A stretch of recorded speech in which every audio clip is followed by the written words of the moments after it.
All right, folks, we are here with two more of our expert judging team at the U.S. Championship Cheese Contest. We've got Eric Vorpahl from Masters Gallery Foods here with us, and Valerie Arechiga of Glanbia Nutritionals over in Idaho. She made a long trip to get here. We're so glad to have her. And right now we are looking at a mild heat class. Is that right? Tell me about this class a little bit. Absolutely. So it's a pepper jack. It's a staple of cheese, Monterey Jack with added peppers, typically jalapeno and red bell. And we have quite a few samples in this category today. So because it's a mild heat, it's not going to be really, really spicy. It's not going to knock your socks off in any way. But it's just going through and evaluating these samples and finding the best one in the class. All right. So, Valerie, talk to me a little bit about, as you're looking at this cheese, as you start evaluating it from the outside in, what are we looking for, just looking at it? So we're looking at the exterior, we're looking at the packaging, seeing if it's loose, if it's tight, if there's a lot of free whey, if there's any mold growing, and then we're also looking at the surface with the peppers.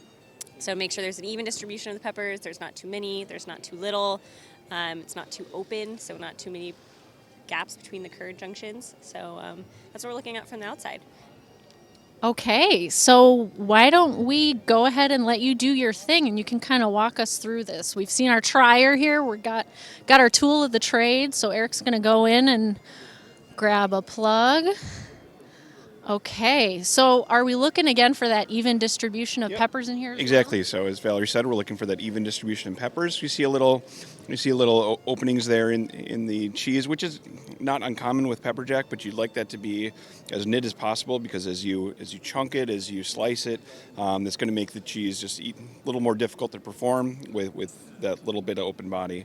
So the peppers you see there's some fairly universal distribution. You could have it be a little more uniform, but then also once you take the plug, you bend it and see how it breaks. If it breaks, has a little pliability to it, does it break right away? That really gives us an insight to kind of how the cheese of the body is going to hold up. Okay, so are we gonna be able to taste this one? Is that an option here? Let's see. Let's take a little bit. Okay, I don't want to do this by myself. All right, here we go. Let's see what we got for flavor. Oh, we're smelling first, of course. Okay. So, Valerie, as you taste this, what kind of thing are you looking for in this kind of class? So this is a Monterey Jack style cheese. So first and foremost, we want to make sure it has the characteristics of a Monterey Jack. And so a little bit of acidity. If it's a very nice mild cheese, it should have a nice pliable body.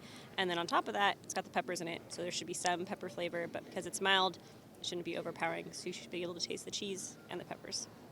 Kind of a nice balance there. What do you think? Nice piece of cheese there, nice and balanced? I mean, every sample is a nice piece of cheese. It's, this is the United States Cheese Championship Contest, so it's absolutely imperative that each sample gets the respect it deserves. So it is a very nice piece of cheese. Got a nice cheese flavor to it. Maybe want a little bit more from the pepper side, so maybe my piece had a little bit fewer peppers than I'd like to see in it. So I'm gonna try a little bit more just to make sure that that's a fair evaluation before I go ahead and score it. All right, there you go. A lot goes into evaluating a piece of pepper-flavored Monterey Jack with mild heat. But above all, we respect the cheese, always. Stay tuned. We'll be back for more.